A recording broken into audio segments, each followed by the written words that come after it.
la base que para conocer el futuro hay que conocer el pasado. Es así.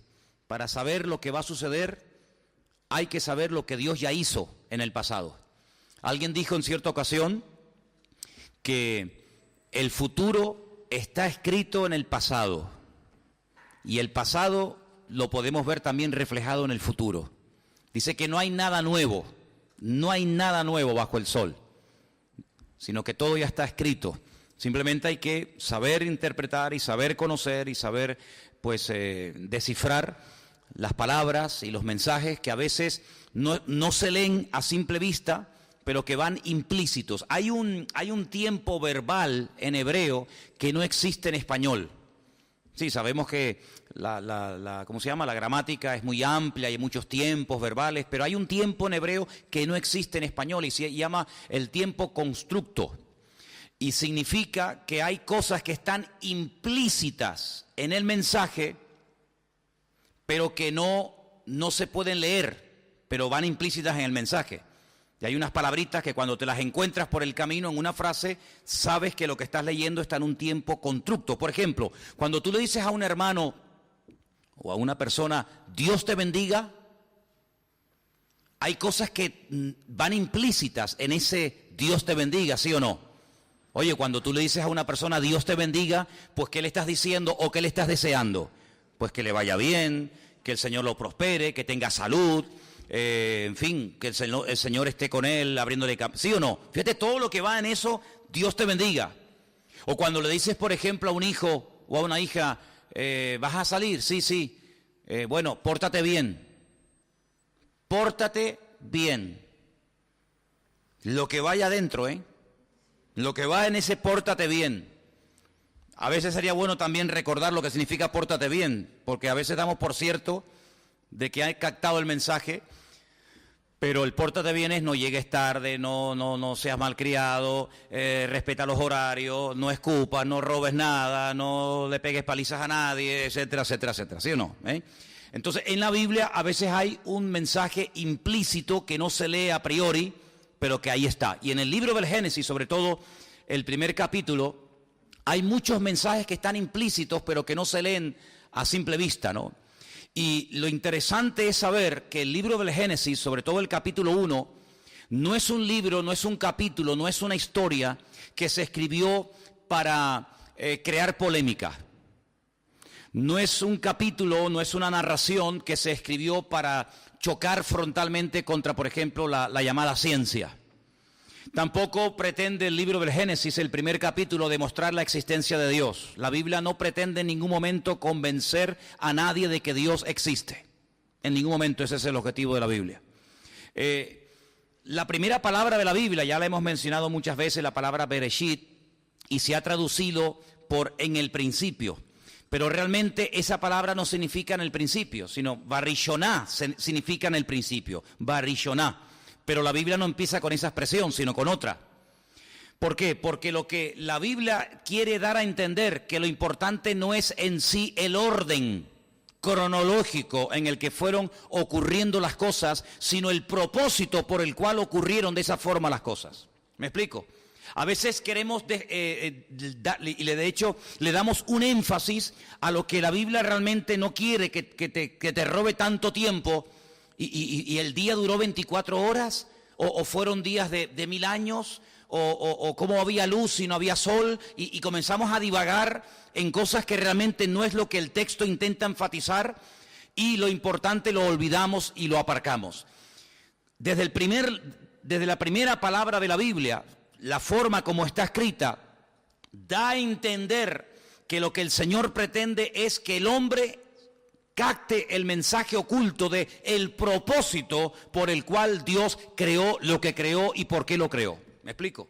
Si Dios no hace las cosas porque está aburrido, Dios no hace nada para entretenerse, Dios no hace nada y después dice, no sé para qué hice esto. ¿Cuántas veces ha ocurrido que tú has comprado algo o has ido a algún lugar o te has metido en alguna actividad y después resulta que, ¿verdad? Como que te aburres.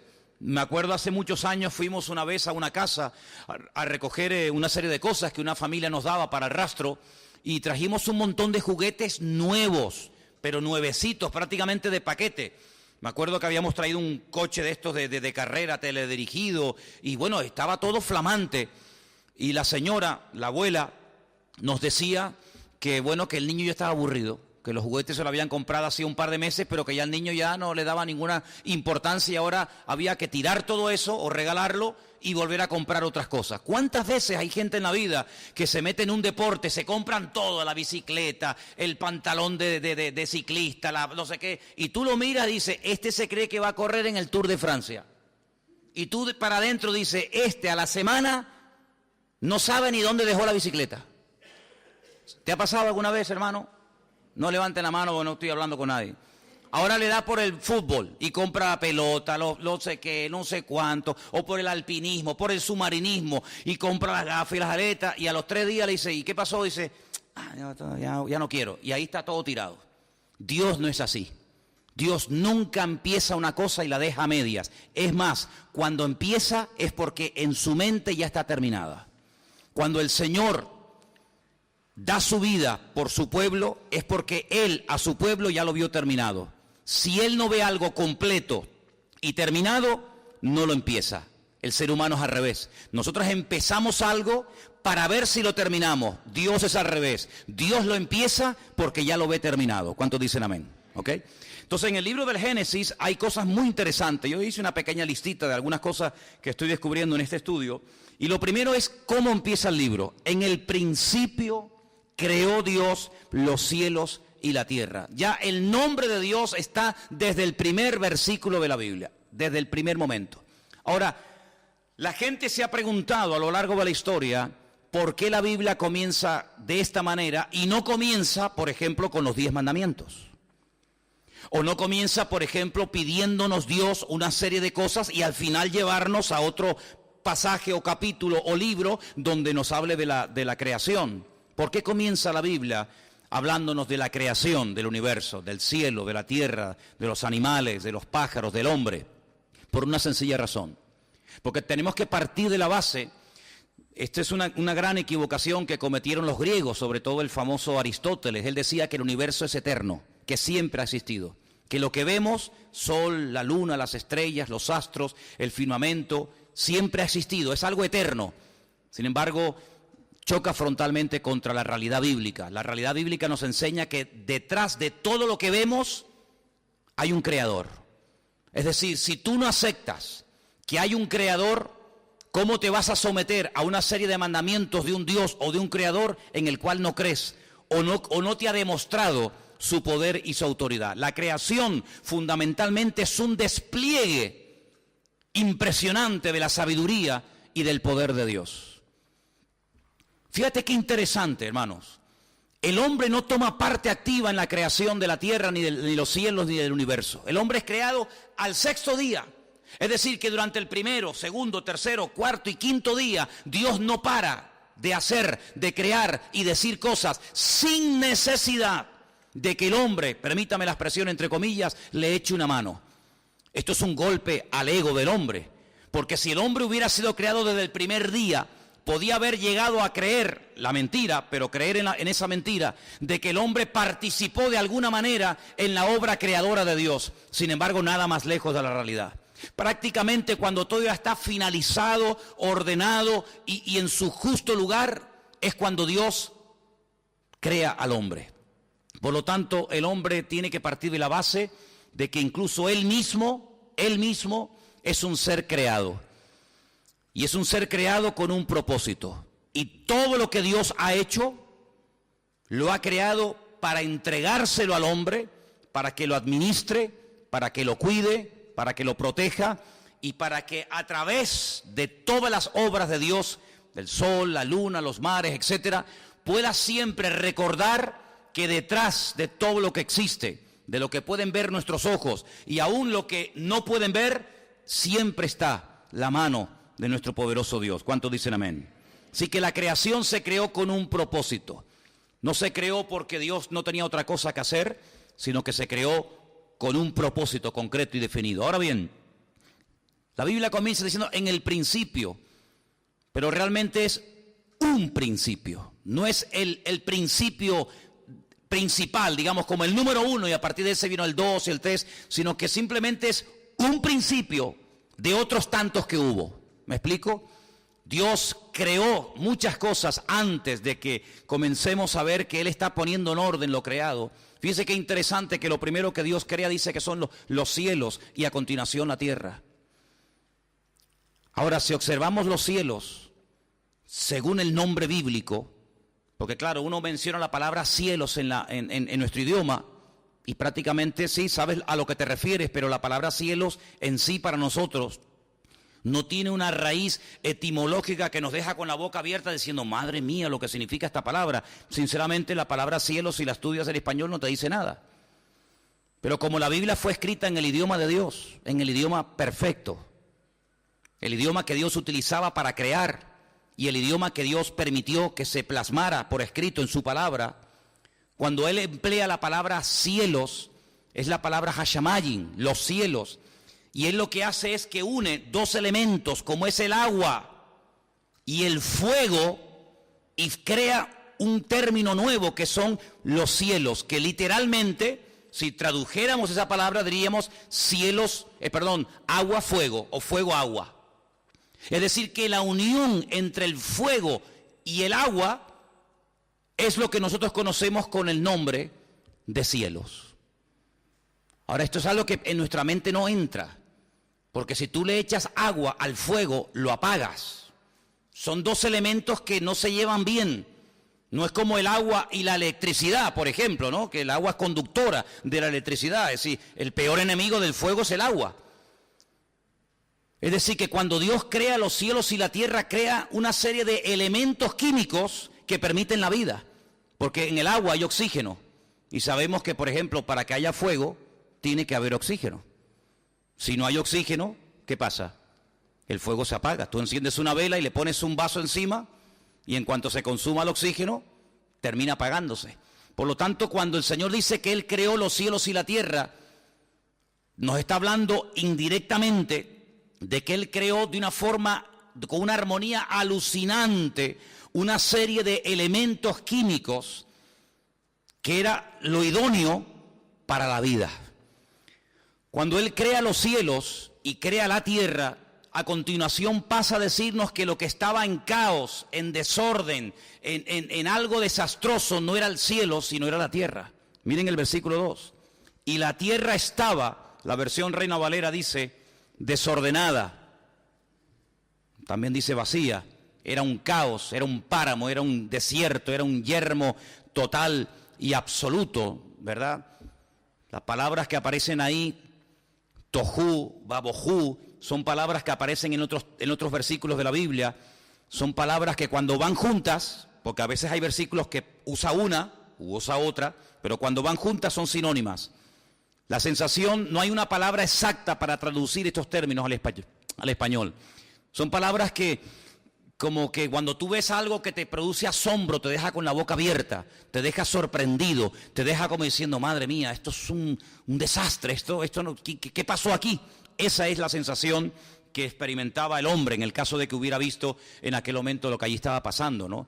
Ahora, la pregunta es, ¿cómo un Dios perfecto que crea los cielos y la tierra, a continuación vemos que la tierra que Él ha creado está patas arriba, está destruida, está realmente, pues, en una situación de asombro, incluso hasta de tinieblas? Bueno, entre el versículo 1 y el versículo 2 se ha dicho muchas veces que ahí algo tuvo que ocurrir para que ese cielo y esa tierra perfecta que Dios había creado quedara en el versículo 2 de una forma totalmente desastrosa, arruinada y caótica, ¿no? En ningún momento del capítulo 1 de Génesis encontramos cuando Dios creó el agua, pero sin embargo el agua ya existía. Entonces ustedes van a ver que Dios, cuando sigue relatándonos en el capítulo 1 de Génesis la creación, o más bien la puesta en orden de la creación en muchos aspectos, Él separa las aguas, no crea las aguas. Ya las aguas las creó en el versículo 1, los cielos y la tierra. Cielo, la palabra cielo lleva el elemento del agua, es agua y fuego, lo acabo de decir. Luego, cuando Él separa las aguas ya existían. Y es la única vez en todo el relato de Génesis 1 donde no se emplea la expresión "y vio Dios que era bueno". Porque cuando Dios separa, no emplea la palabra "vio Dios que era bueno". Pero cuando hay unidad, cuando está completo algo, entonces Dios sí emplea la expresión "vio Dios que era bueno". Ahora, podríamos hablar largo y tendido acerca de cada una de las cosas que Dios fue creando, el orden que fue estableciendo, ¿verdad? Para crear una cosa, para crear otra cosa. En nuestra mente no cabe que las tinieblas puedan convivir al mismo tiempo con la luz, porque en nuestra mente o hay luz o hay tinieblas, pero sin embargo hasta el cuarto día la forma de medir el tiempo, incluso el concepto luz, era completamente diferente a lo que nosotros entendemos hoy en día. Repito, porque para nosotros la luz no puede cohabitar, no puede existir con las tinieblas. Sin embargo, durante 4 días, pues, o durante algunos días, la luz y las tinieblas parece como que estaban juntas hasta que Dios las separa. Ahora, cuando Él crea la separación, cuando Él hace la separación entre el sol y el día y la noche, versículo 14, hay algo que Dios dice que es tremendamente llamativo y lo quiero leer. Dice: haya lumbreras en la expansión de los cielos. Y ahora dice 3 cosas muy interesantes que van a cumplir esas lumbreras. Dice: haya lumbreras en la expansión de los cielos, primero, para separar el día de la noche. ¿Sí? A partir de ahora, el día va a ser una cosa y la noche va a ser otra. Segundo, para que sirvan de señales para las estaciones. La palabra señales es una palabra muy interesante. Y después, más adelante, dice: y sean por lumbreras en la expansión de los cielos para alumbrar sobre la tierra. Es decir, lo que hace cuando crea el sol y cuando crea a la luna, le da 3 funciones. Repito: separar el día de la noche, servir como señales para los tiempos, días y años, y también para alumbrar a los hombres. Ahora, es interesante notar que una de las palabras que aparece ahí por primera vez en el relato de la Biblia es una palabra que se emplea, que es la palabra modín, y es la palabra que se emplea para las fiestas. Los judíos desarrollaron un sistema de calendario completamente diferente a todos los calendarios que en aquel tiempo regían el mundo, incluso en la actualidad. Nosotros tenemos un calendario, como ya hemos dicho en otras ocasiones, que está basado en el sol, que tiene más días, es más largo que el calendario lunar en el cual está basado la Biblia y las profecías de la Biblia. Cuando el Señor habla a los profetas a través de tiempos, a través de fechas, a través de fiestas o de acontecimientos, no utiliza el calendario solar. No existía el calendario solar, sino el único calendario que existía era el calendario lunar, ¿verdad? Que tiene 354 días. Es el ciclo de la luna, ¿verdad? Sin embargo, el ciclo del sol son 365 días. ¿Sí? El período de la luna está incorporado dentro del sol. ¿Y qué es lo que hacen? Para compensar la diferencia, cada cierto tiempo, ¿verdad? Se van cada vez abriendo una brecha entre uno y otro calendario, y lo que hacen es que tienen a veces, no siempre, pero a veces tienen un calendario de 13, no de 12, de 13 meses para compensar la diferencia. Ahora, fíjate la cantidad de fiestas y la cantidad de acontecimientos que están basados, temas proféticos que están basados en la Biblia en base al tema de la luna. Incluso en el libro del Apocalipsis dice la Biblia que hay una mujer que se pone encima de la luna. Y dice que fue una gran señal que vio Juan cuando estaba en el libro del Apocalipsis, ¿no? Así que la Biblia nos enseña que Dios puso a lo largo del universo una serie de señales, de puntos de referencia, para que el hombre supiera en todo momento, según el tiempo, lo que iba a acontecer. Me explico. Según el tiempo en el que uno se encuentre, acontecen una serie de cosas u otras. Por ejemplo, en el tiempo de Noé no se podía construir el primer templo de Jerusalén, porque el tiempo en el que vivió Noé no era el tiempo en el que el acontecimiento tremendo de la construcción del primer templo se llevara a cabo.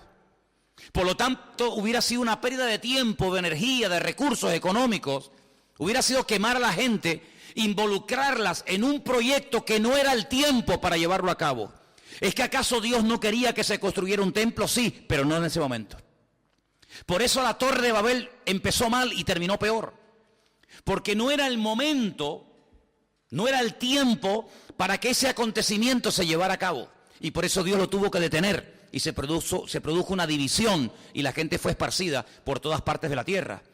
Hay un versículo en el libro, en la carta de Pablo a los Gálatas, muy interesante, que dice algo así como: cuando vino el cumplimiento del tiempo, Jesús nació bajo la ley, y cuenta el tiempo en el que vino. Es decir, el Mesías no podía haber nacido en los tiempos de la invasión de Jerusalén por parte del rey Nabucodonosor. El Mesías no podía haber nacido en los tiempos de Nehemías, cuando vuelven del cautiverio en Babilonia. El Mesías no tenía que nacer cuando salieron de la esclavitud en Egipto. El Mesías tenía que nacer cuando Dios lo tenía establecido en su agenda, en su calendario. Por lo tanto, es muy importante que nosotros los creyentes conozcamos los tiempos. Por eso la Biblia alaba y habla muy bien de los famosos hijos de Isaacar. Ustedes saben que Isaacar era uno de los 12 hijos de Jacob. Y cada hijo tenía una característica. Eso es muy importante que lo sepamos. Y es muy bueno ver que, por ejemplo, los famosos hermanos gemelos Jacob y Esaú eran hijos del mismo padre, evidentemente, lógicamente de la misma madre, pero eran completamente diferentes por dentro y por fuera. No se podía esperar de Jacob lo que el padre esperaba de Esaú, ni viceversa, ¿verdad? Ustedes van a ver que Jacob, cuando habla con sus hijos y le establece los tiempos para el futuro, hay 4 de ellos que los compara con animales. Y tú tienes que ver las características de ese animal y por qué el padre llamó a uno y le dijo que sería como un asno montés, y a otro le dijo que sería como una serpiente en el camino. ¿Te das cuenta? Entonces, uno de los hijos de Jacob, con el paso del tiempo, desarrolló una facultad espiritual que todo el mundo aceptaba y a todo el mundo le llamaba la atención, y era que eran entendidos en los tiempos. Amén. Cuando David suba al trono, él tiene que tener soldados. Y las tribus comienzan a aportar soldados, armamento, comida, animales, etcétera. La tribu que menos gente aportó, pero no por eso los menos importantes, fue la tribu de Isaacar, que dice que le mandaron unos 200 y pico hijos para que se enrolaran en el ejército del rey David, y dice que estos hijos de Isaacar eran entendidos en los tiempos. No tenían buena puntería, no eran buenos soldados, no eran albañiles, fontaneros, carpinteros, no eran buenos cocineros, no eran buenos jinetes, eran entendidos en los tiempos. Dice que cuando ellos hablaban, Israel les escuchaba, porque ellos sabían cuándo era el tiempo de ir a la guerra y cuándo era el tiempo de quedarse en casa. Entendidos en los tiempos, en plural. Sabían lo que iba a acontecer según el tiempo en el que se encontraban. Y por eso el Señor lo que hace en el libro de Génesis capítulo 1, aunque no es lo prioritario, lo dije al principio, lo prioritario es descubrir el propósito de la creación y no tanto el orden cronológico de la creación. Lo que el Señor hace es dividir en 6 períodos, 6 días, y en cada uno de esos días el Señor va haciendo diferentes cosas. No tengo tiempo para desarrollar todo esto, pero toda la historia de la humanidad está registrada en lo que Dios fue haciendo en cada uno de los días. Por ejemplo, ¿cuánto tiempo vivió Adán? ¿Cuántos años vivió Adán? Cerca de 1000 años. Le faltó 70 años, le faltaron 70 años para cumplir un milenio. Murió con 930 años. La cantidad de gente que vio a Adán y la cantidad de gente que conoció a Adán. Vivió casi 1000 años. En 1000 años él fue una luz. En esos primeros 1000 años de la historia de la humanidad, él fue una luz para el mundo, porque él era el producto de la creación de las manos del Señor. Él era un testimonio viviente, una luz en medio de tanta oscuridad y en medio de tanta tiniebla. Él fue una luz. Cuando le veían, sabían que él era el único hombre en esta tierra que fue creado directamente por las manos del Señor Dios Todopoderoso. Y así sucesivamente vemos cómo el Señor fue creando en el día 1 tal cosa, en el día 2 tal cosa, en el día 3 tal cosa, hasta que finalmente llega al 7º día. Pero lo importante es saber de estos 6 días que teóricamente relatan como 6.000 años de historia, lo interesante es saber que el último día, el 7º día, la Biblia dice que Dios le dijo a Adán y a Eva que no hicieran nada, que santificaran, que apartaran ese día para que ellos recordaran que todo cuanto existía y todo de lo que podían disfrutar hasta ese momento era por la mano poderosa y creadora del Señor. La Biblia nos habla en el libro del Apocalipsis y también en el Antiguo Testamento, por supuesto, nos habla de que falta una etapa, un periodo de un día o de 1000 años, que nosotros la conocemos con el nombre de el milenio, donde el Señor mismo reinará sobre la casa de Jacob y su reino, ¿verdad?, será desde la ciudad de Jerusalén. Luego, si Él va a reinar 1000 años y la historia de la creación se relata en 6 días y cada día para el Señor es como 1000 años, quiere decir que el Señor lo que está haciendo nos está anticipando los acontecimientos desde Adán hasta los próximos 6000 años. Y en cada etapa de ese tiempo, en cada etapa del camino, uno tiene que saber qué le corresponde hacer y qué no le corresponde hacer. Ustedes saben que un día estaba orando el patriarca Abraham y hay un momento en el que Dios le dice, tu descendencia estará cautiva en Egipto 400 años. Es decir, que Abraham sabía perfectamente que el pueblo de Israel, sus descendientes, tendrían que bajar a Egipto y permanecer como esclavos casi 400 años. Es decir, no se desesperen, no se amarguen, no se tiren de los pelos ni se depriman cuando han pasado ya 200 años y todavía el Señor nos tiene cautivos aquí en Egipto. Porque yo les he dicho que aquí van a estar 400 años. Por lo tanto, relájense, adáptense a las circunstancias. ¿Qué es lo que hace Jeremías? Ustedes pueden verlo en su libro. ¿Qué es lo que hace Jeremías cuando Jerusalén es atacada? Cuando el templo es destruido y se llevan a Nabucodonosor a miles y a miles de personas a Babilonia cautivo. Les manda cartas y les dice, tranquilícense, compren terrenos, edifiquen casas, planten viñas. Porque si ustedes están orando y creyendo que dentro de 4 o 5 años todo terminará y volverán a la tierra, se van a llevar una tremenda desilusión. Por lo tanto, yo les animo a que corten con el pasado y comiencen a echar raíces, porque no será hasta después de 70 años que ustedes volverán del cautiverio de Babilonia aquí a la ciudad de Jerusalén. Por lo tanto, Jeremías sabía perfectamente, por revelación del Señor evidentemente, cuánto tiempo iban a tener que estar esperando en el destierro antes de que les permitieran volver para construir Jerusalén. Por eso ustedes pueden ver en el famoso libro de Daniel, cuando el profeta Daniel en el capítulo 9 está orando, él dice que ha llegado a la conclusión de que están a punto, algunos dicen que estaba por el 68, 69, ya picando el año 70 de cautiverio. Por eso Daniel ora y ora y ora al Señor, dice, porque estaba yo leyendo los libros del profeta Jeremías que nos hablaba de 70 años de cautiverio. Es decir, hermanos, durante 70 años no estemos agobiados. Nos ha tocado vivir esta etapa de la vida. Claro, ya sé que hay gente que fue llevada al cautiverio y nunca volvió. Bueno, también sabemos que hay gente que nació como cautivos y murieron como cautivos. Pero también sabemos que hay gente que nació allí que volverían a Israel aunque no lo conocieran. Por lo tanto, lo que el Señor nos está diciendo en su palabra es, según el tiempo en el que usted viva, ciertas y determinadas cosas ocurrirán. Ahora bien, trasladando a esto a nuestro tiempo presente, la pregunta es, ¿en qué tiempo estamos? ¿En qué tiempo de la historia estamos? ¿En qué parte del reloj estamos?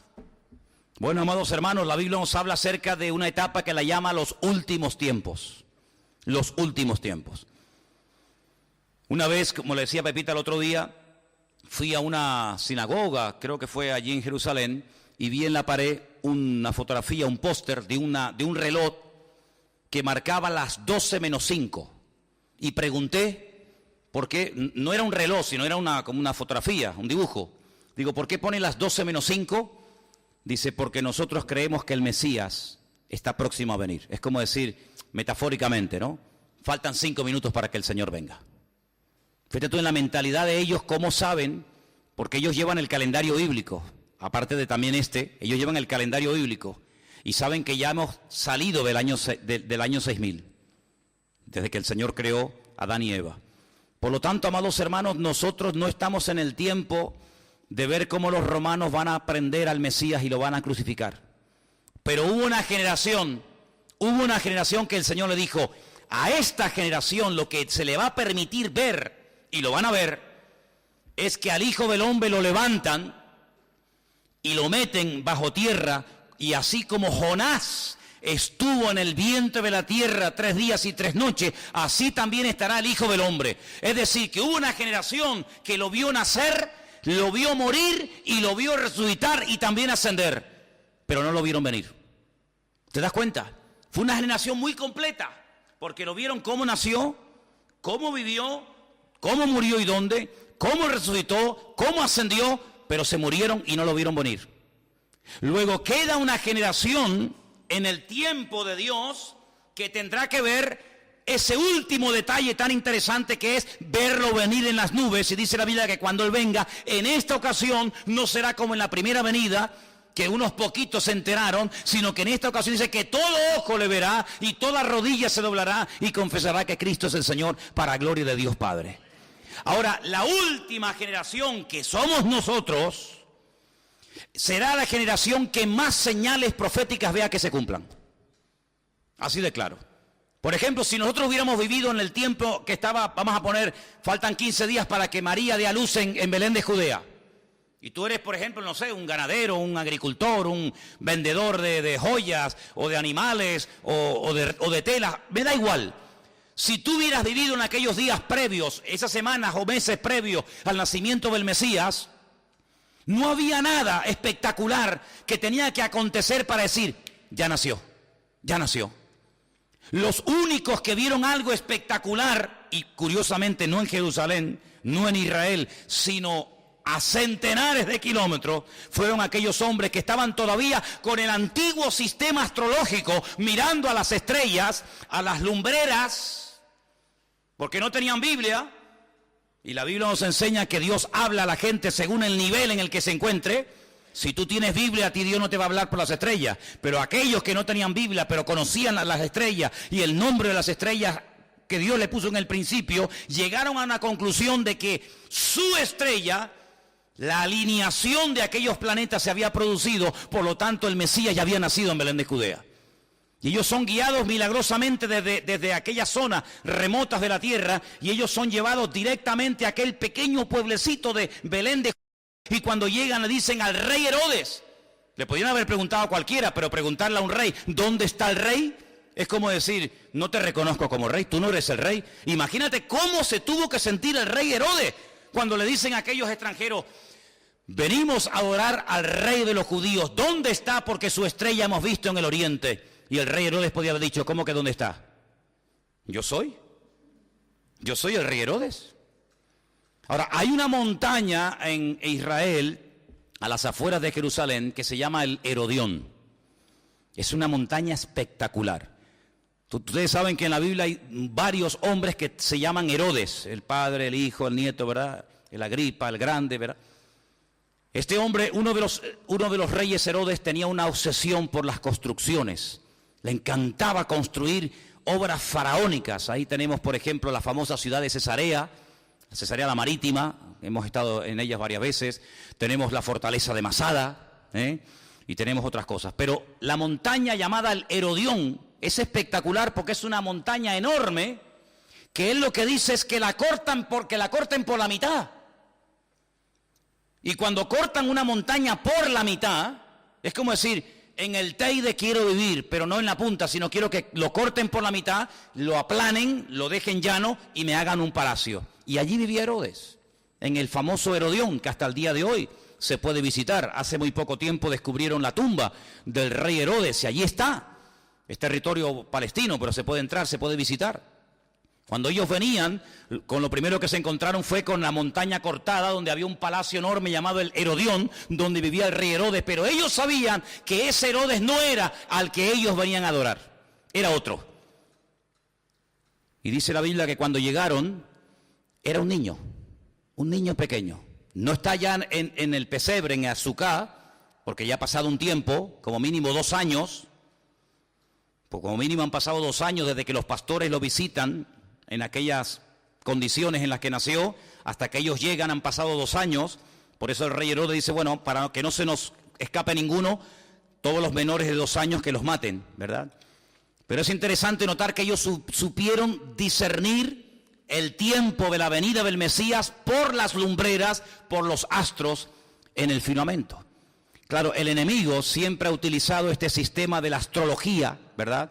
Pues para pronosticar y para averiguar y para, en fin, para tantas y tantas cosas. Pero sí hay un momento en la historia en el que el Señor hablaba a través de las constelaciones. Porque dice la Biblia que los cielos cuentan, Salmo 19, los cielos cuentan, los cielos relatan la gloria de Dios y el firmamento, las obras de sus manos. Un día emite palabra a otro día. Lo que pasa es que la gente no sabe qué palabra dicen, pero dice que un día emite palabra a otro día. Y pone el ejemplo del novio, ¿no? Que sale de su tálamo y dice que hace un recorrido y sale de un lugar y llega al otro lugar y otra vez lo hace y es un círculo continuo y permanente. Es decir, en el libro del Génesis lo que encontramos es un orden que Dios lo que hace es que se mete en nuestro tiempo. Dios es un Dios atemporal. Dios no envejece, Dios no se cansa. La expresión que Dios descansó es una expresión humana para explicar un concepto divino. No es que descansó porque estaba cansado y dijo, uy, voy a descansar un poquito, sino que realmente la idea es, cesó de hablar. Ya no dijo nada. Y al dejar de hablar, cesó la creación. Y entonces el Señor lo que hace es decir, el ejemplo que yo les he dado de dejar de hablar, dejar de crear, es lo que ustedes tienen que hacer para dar testimonio al mundo de que ustedes creen en la obra creadora del Señor, del Dios Todopoderoso, pero al mismo tiempo el apóstol Pablo va más allá y dice, así como Dios, entre comillas, descansó de sus obras, ustedes también tienen que descansar de sus obras, pero de esas obras muertas que lo que han hecho es fatigarte, cansarte y darte en todo caso gloria a ti y no darle gloria al Señor. Y hay que arrepentirse, dice la Biblia, de esas obras muertas.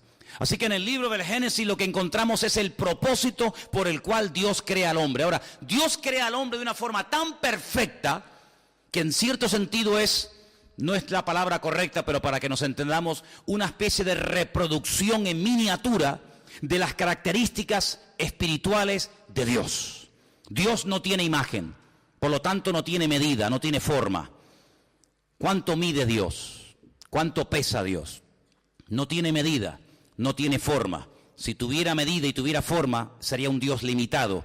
Si Dios tuviera una mano de 500 kilómetros de largo, ya sabríamos cuánto mide Dios y ya sabríamos que no llega al 501, sino que empieza y termina con el kilómetro 500, por ponerlo de alguna manera. Por lo tanto, Dios es espíritu, no tiene medida, no se duplica, no se le puede pesar, no se le puede medir, no tiene una forma característica así, bueno, vamos a hacer la forma de Dios, ni mucho menos.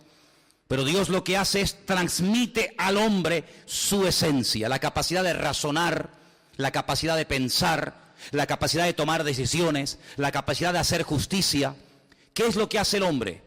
El hombre no solamente tiene estos atributos que su Dios, su Creador, le ha dado, sino que además goza de perfección. Goza de perfección y la perfección significa que es un ser completo. En esa perfección que el hombre tenía, decide utilizar su libre albedrío para rebelarse en contra de su Creador.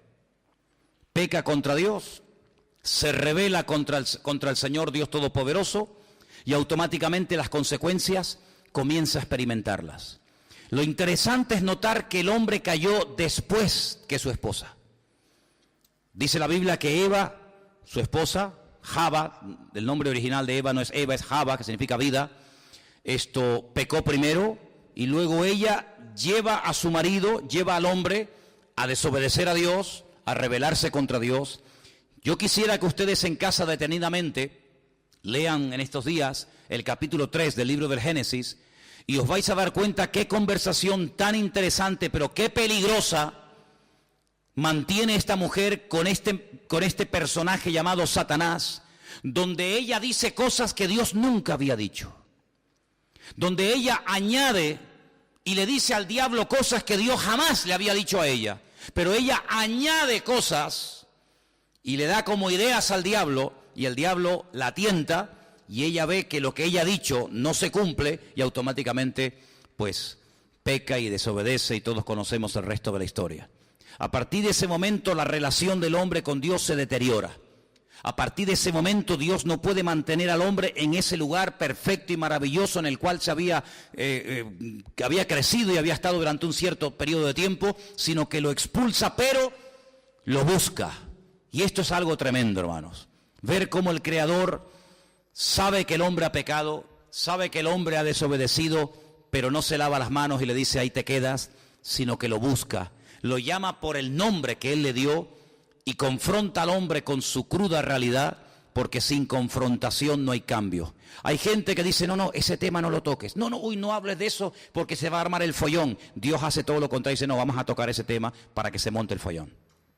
No escondamos la cabeza bajo tierra. Adán pecó, que no se entere nadie. No, Adán, ¿dónde estás? Dios sabe dónde está. ¿Cómo no lo va a saber? Si sus ojos recorren toda la tierra, ¿por qué lo llama y por qué le dice dónde estás? Si Él sabe dónde estás, para que el hombre diga lo que dijo cuando fue la respuesta de Adán, ¿cuál fue? Es que oí tu voz y tuve miedo y me escondí. Y tuviste miedo porque, y ahí empieza el Señor un proceso de restauración de este hombre, pero en la restauración conlleva que ya no puede mantener el nivel que tuvo en un principio, sino que lo expulsa, lo arroja de ese lugar, y ahí comienza toda la historia del hombre que todos conocemos perfectamente. Ahora, lo interesante, quisiera leer unos versículos. En Isaías 41, Isaías capítulo 41, por favor, versículos 22 y 23, leemos algo muy interesante referente a lo que estamos hablando en esta noche. Isaías capítulo 41, versículos 22 y 23. Y dice así la palabra del Señor.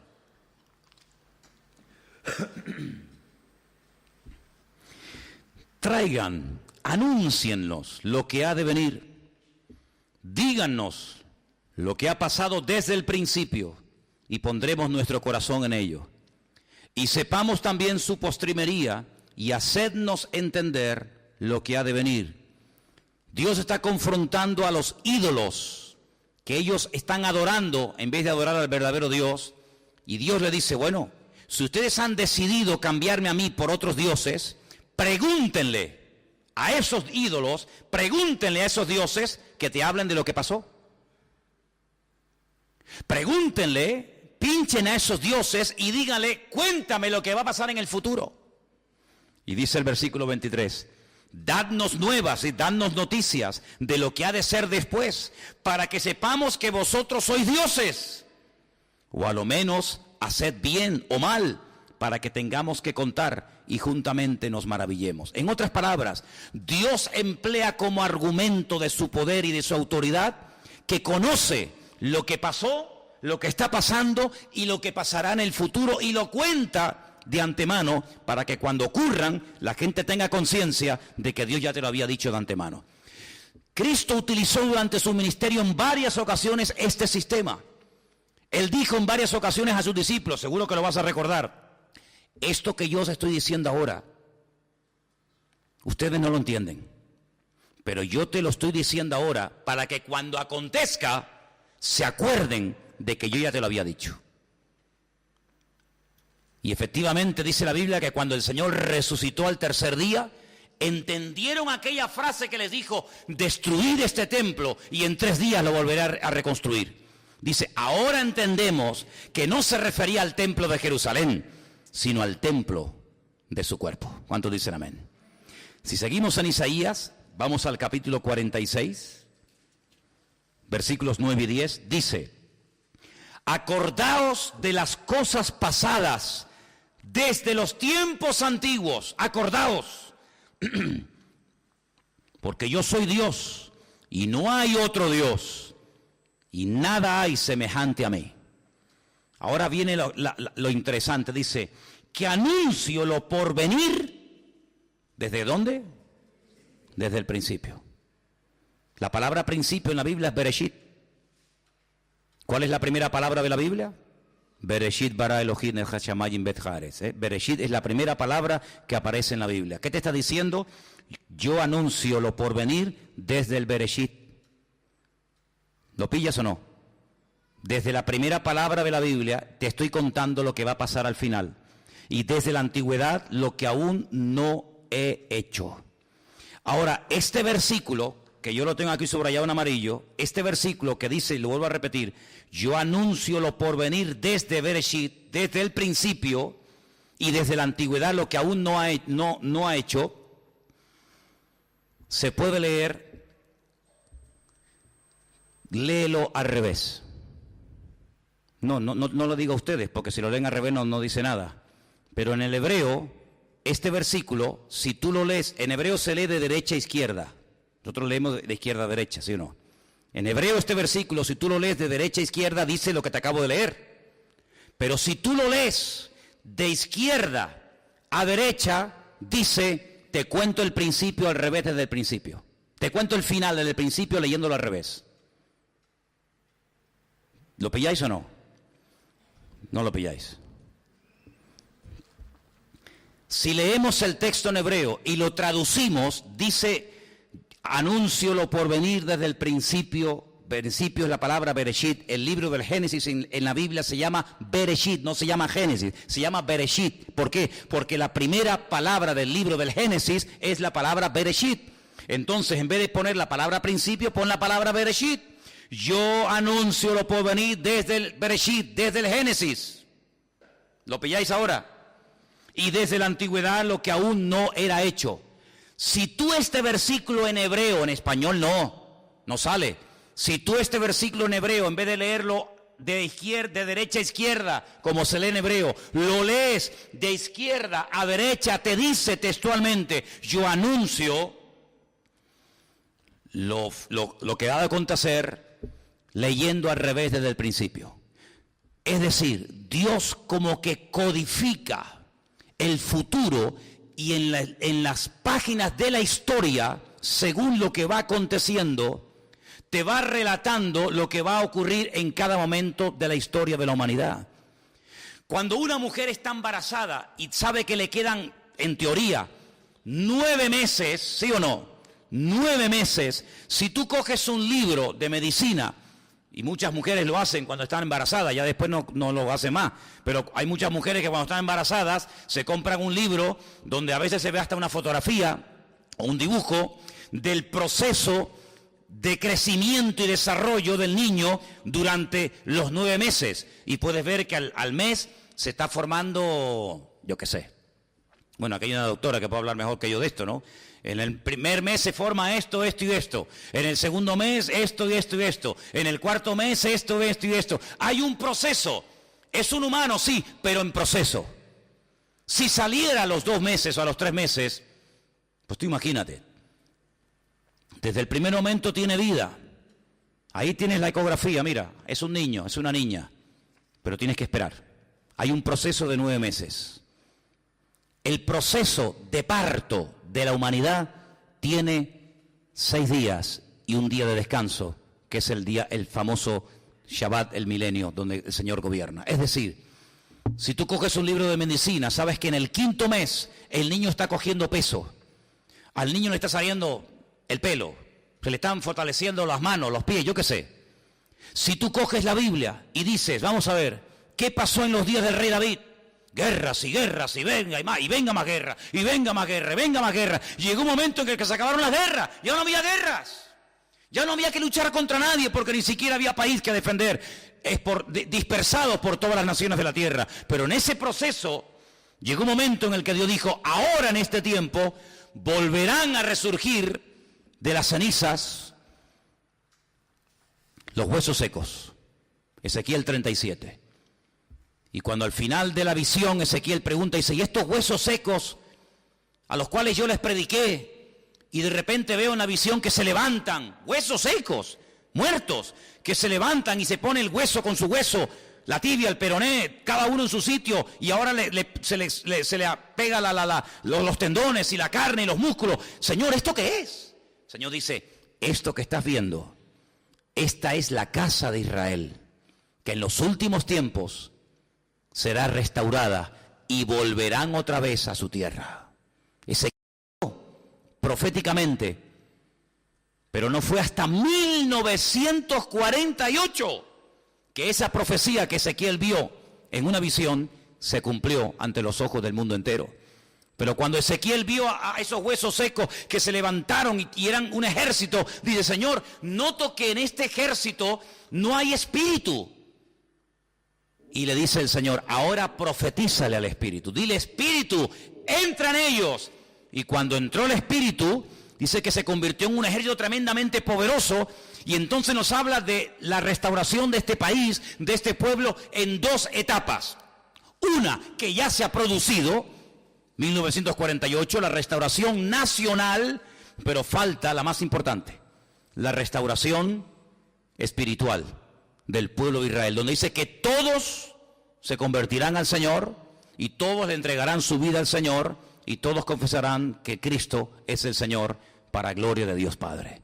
Entonces, lo que va a acontecer en los últimos tiempos, muchas veces se enfatiza lo negativo: el anticristo, la marca de la bestia, el falso profeta, sangre, guerra, rumores de guerra. Y es verdad, claro que es verdad, pero las monedas tienen dos caras. Si le damos la vuelta, ya hemos hablado de las 10 vírgenes, las que se quedan dormidas, las que se quedan despiertas, del falso profeta, del anticristo, de la restauración de Israel. Pero los milagros, las señales, los prodigios, las maravillas que van a acontecer en los últimos tiempos, dice que superarán a todas las maravillas y prodigios que Dios ha hecho en el principio. ¿Por qué? Porque la Biblia dice que al final Dios hará algo tremendo, que la gloria, la manifestación del poder de Dios será mayor que la primera. Y tú dices: ¿cuál fue la primera manifestación de la gloria de Dios? ¿Cuál fue la primera vez que podemos ver en la escena mundial el poder de Dios? Génesis capítulo 1. ¿Te parece poco? La creación del sol, la luna, las estrellas, los planetas, el firmamento. Una manifestación impresionante del poder de Dios. Pues lo que Dios hará en los últimos tiempos será tan espectacular que millones y millones de personas no les quedará más remedio que reconocer que el Señor es el Dios todopoderoso. Porque dice: si no creen a mis palabras, creerán en mí por las señales que verán. ¿Cuántos dicen amén? ¿Por qué el anticristo y el falso profeta, como hemos hablado en estas 2 últimas semanas, se empeñan tanto en milagros, en prodigios y en señales? ¿Por qué? Porque tienen que contrarrestar las señales y los milagros que el Señor va a hacer. ¿Por qué? Porque el diablo siempre imita la obra de Dios. Cuando el diablo imita la obra de Dios, es porque la obra de Dios también está actuando. Así que por una parte vemos el plan del enemigo, pero por otra parte el plan de Dios, que es imparable. Y quiero decirles, y lo podemos decir categóricamente, que estamos ya en el 6º día. En el 6º día, no estamos ni en el 3º, ni en el 4º, ni en el 5º, estamos ya en el 6º milenio. ¿Cuántos años han pasado bíblicamente? ¿Cuántos años han pasado desde que Dios puso a Adán en el jardín del Edén hasta hoy? 5.770 y tantos años. Y ustedes dicen: sí, pero es que se ha descubierto que una montaña, para poder formarse, necesita 3 millones de años. Efectivamente. Eso es lo que el hombre ha llegado a la conclusión, que una montaña necesita para ser creada. Pero hay un factor que olvidan: que lo que el hombre necesita 3 millones de años para hacer, Dios lo hace en décimas de segundo. Es que este fósil, es imposible que este animal se haya formado a menos que hayan pasado 500 millones de años. Efectivamente. No es una contradicción con la palabra de Dios, sino simplemente decir: eso es lo que hubiera sido necesario que pasara el tiempo para que esto se formara, pero nuestro Dios así lo hizo. ¿Es que acaso cuando llegó al estanque de Betesda no le preguntó a un hombre: allá hay un pequeño botón de muestra? De lo que el tiempo, el factor tiempo no hace, Dios lo hace con otro tipo de tiempo. Y le dice: ¿cuánto tiempo llevas ahí tirado esperando? Dice: 38 años. Claro, para la humanidad, para el universo, 38 años no es nada, pero para una vida. Hay muchos aquí que no tienen todavía esa edad. 38 años, sí. Levántate, toma tu lecho y anda. Es decir, el hombre decía: llevo 38 años esperando y probablemente hasta que se curen todos esto, cuando me toque a mí mi turno, tendré 80 o 90 años. Es lo que a ti te hará falta para ser sanado. 90 años, pero yo en segundos te sano y te transformo la vida. Ese es el factor que el ateo no quiere aceptar. El factor de que en Dios no existe tiempo, que Él no necesita millones de años para formar a la raza humana, necesita millones de años para formar un sol, un universo, un firmamento, sino que la palabra de Dios se materializó de tal manera que cuando Él hablaba las cosas cambiaban. ¿Y por qué no siguió creando? Porque dejó de hablar. Y cuando Dios dejó de hablar, la obra cesó. Y a partir de ahora el hombre tiene que ser responsable de sus actos y del cuidado de toda la creación que Dios ha puesto. Por lo tanto, para concluir, Dios le dijo al hombre: yo pondré señales en los cielos, yo pondré lumbreras en el cielo para indicarte, como hemos leído, y quiero volver a leerlo, para indicarte, como dice aquí, las estaciones, los días y los años. Génesis 1:14. Las lumbreras te servirán para señales, para las estaciones, para los días y para los años. Es interesante notar que Dios utiliza las estaciones, que son 4, los días y los años, para tratar con su pueblo. ¿Cuándo nació Jesucristo? ¿Cuándo nació Jesucristo? ¿Cuándo muere? ¿Cuándo desciende el Espíritu Santo? Había días establecidos. Dice que murió en la fiesta de la Pascua. Resucitó al tercer día. El Espíritu Santo descendió en otra fiesta, en el día de Shavuot o de Pentecostés. Dice que cuando Él venga pondrá su tabernáculo entre nosotros. Luego el Señor nos está indicando que cuando venga pondrá su tabernáculo. Y pregúntate cuándo se pone el tabernáculo en Jerusalén. Si Dios nos está hablando a través de señales, no te dice concretamente, ¿verdad? Ni el día ni la hora, pero te da señales, te va marcando en el camino. Es como cuando vas al sur, por ejemplo, o al norte, y te dice, bueno, los cristianos, y te pone 70 kilómetros. Y te va indicando por el camino que si sales a esa altura vas a otro lugar hasta que llegas a tu destino. Según vayas por la carretera, puedes en todo momento saber cuánto te falta, cuántos kilómetros has recorrido, cuántos kilómetros te faltan para llegar. Exactamente es igual con la vida cristiana. Según lo que ha ocurrido, mirando atrás, yo sé dónde me encuentro. Y si sé dónde me encuentro, sé lo que ahora me toca ver y lo que no me toca ver. Jesús dijo a sus discípulos, ¿saben cuántos reyes y cuántos profetas quisieron ver y oír lo que ustedes están viendo y oyendo y no lo vieron? David amaba al Señor con todo su corazón, pero no vivió en los tiempos del Mesías. Abraham amaba al Señor con todo su corazón. Dice, y él vio proféticamente este día y lo saludó. Dice, pero no lo vivió. A ustedes se les ha permitido ver cosas que ni David, ni Abraham, ni Moisés vieron. Pero ustedes no estuvieron en el monte Sinaí recibiendo de la mano de los ángeles la Torá. Sin embargo, ustedes están recibiendo otra cosa. Por lo tanto, depende el tiempo, así depende lo que vamos a ver o lo que no vamos a ver. Y por eso tenemos que leer mucho la Biblia, para saber en qué tiempo nos encontramos. Estamos en la recta final. ¿Cuántos dicen amén? Estamos en el último toque de trompeta, en el último llamamiento del Señor a su pueblo. Y dice la Biblia, el que tiene oído para oír, que oiga lo que el Espíritu le está diciendo a la iglesia. Vivimos en una época en la que hay tanto ruido, tantas voces, tantos sonidos, tantas cosas que perturban la atención de la gente, pero sobre todas las cosas a quien tenemos que prestar atención y oído es a la voz de nuestro Dios. ¿Cuántos dicen amén? Hermanos, les animo a que comiencen a leer el libro de Génesis, un libro muy bonito, un libro muy interesante. No hemos tocado nada acerca de la creación del hombre, pero solamente les digo algo para hacerles también pensar. La palabra costilla no aparece en la Biblia cuando Dios crea a la mujer. No aparece. Eso de que el Señor le sacó una costilla a Adán y creó con ella a Eva, eso no aparece en ninguna parte de la Biblia. La Biblia dice que Dios cortó a Adán y le extrajo una parte, y con esa parte dice, venó, construyó a una mujer, construyó a su compañera. Cuando él se despierta y la ve, dice, esto es mío, esto me lo ha sacado de mis entrañas, esto es hueso de mi hueso, carne de mi sangre, hueso de mi hueso y carne de mi carne, y por eso la llamó Jabá. Tú eres una parte mía, tú eres la vida mía, pero ahora en otra persona, no opuesta, sino complementaria para mí, ¿no? Y es muy interesante ver cómo a través de eso también el Señor nos da muchos mensajes, pero vamos a orar en esta tarde y darle gracias al Señor por el mundo en el cual Él nos ha puesto. Hermanos, el hombre se ha gastado millones y millones y millones de dólares tratando de ponerse en contacto con otras civilizaciones y con extraterrestres y con otras personas o entes o vidas en el planeta, y nadie se ha puesto en contacto con el hombre. Nadie. Y han lanzado satélites y cohetes y han hablado por aquí y hablado por allá. El único que se ha puesto en contacto y se ha manifestado con el hombre es el Creador.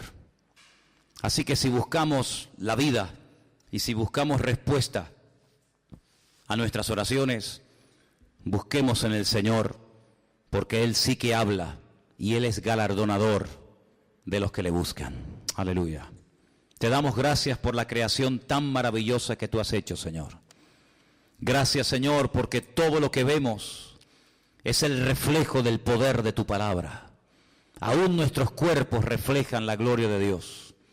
Gracias, Señor, porque cada vez que vemos a un pájaro cantar, cada vez que vemos el mar, las montañas, todo lo que nos rodea, es la evidencia de que hay un Dios todopoderoso detrás de cada cosa. Y a ti te damos la gloria y la honra, Señor. Reconocemos que tú eres el creador del universo. Y a ti te ha placido derramar tu amor y darte a conocer al hombre.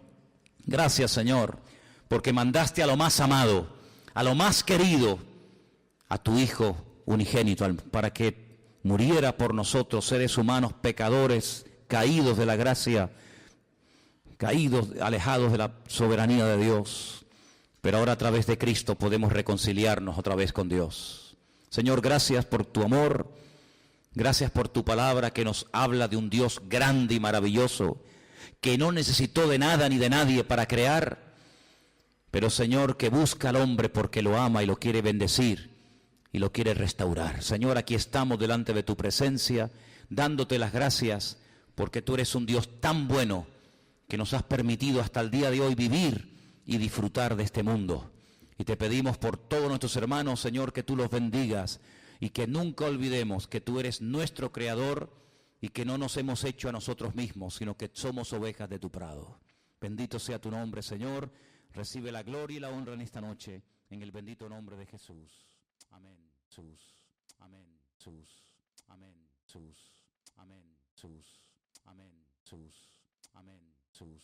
Amén.